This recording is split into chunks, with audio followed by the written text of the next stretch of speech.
To our YouTube channel Study Tech by Das sir. आज आम channel गोटे नोटिफिकेशन विषय डिस्कसन करवा जहाँ आम वर्किंग इन इंटरव्यू एटी आपंकर आडभटाइजमेंट आसी गंगाधर मेहर यूनिवर्सिटी जहाँ आम संबलपुर रही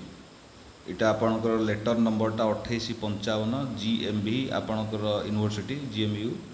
आपंकर यहाँ 19/6 से मैंने कर पब्लिकेशन कर जहाँ भी हो आमर इंटरव्यू डेट अच्छी इंटरव्यू डेट अच्छी आपंकर 6 जुलाई रु 15 जुलाई भितर आपंकर इंटरव्यू डेट अच्छी ये है टेम्पोरारी आपंकर जॉइनिंग ये 8-9 मासिया आपंकर या भितर जदि कह वैकेंसी आपंकर 92टा बाहरी टोटाल 92टा वैकेंसी बाहरी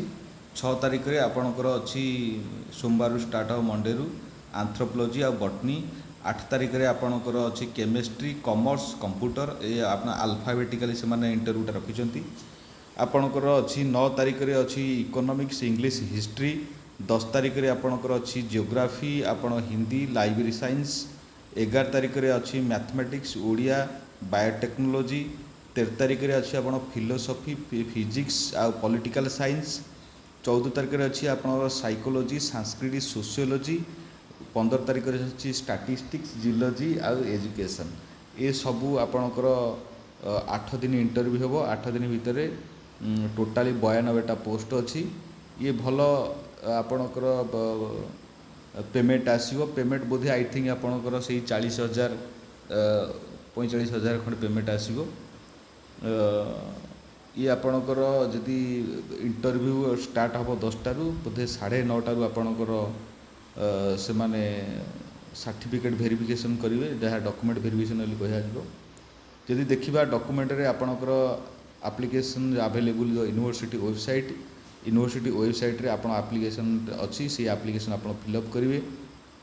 ऑल डिग्री बा सर्टिफिकेट मार्कशीट ओरिजिनल आप नहीं गए ता भर आप जेरक्स कॉपी नहीं जाइए जेरक्स कॉपी जो नहीं आप सेल्फ अटेस्टेड नहीं जाइए ओरिजिनल आपंकर UGC नेट सर्टिफिकेट नहीं जाइए original copy of research publication जहाँ करेंगे से नहीं जाइए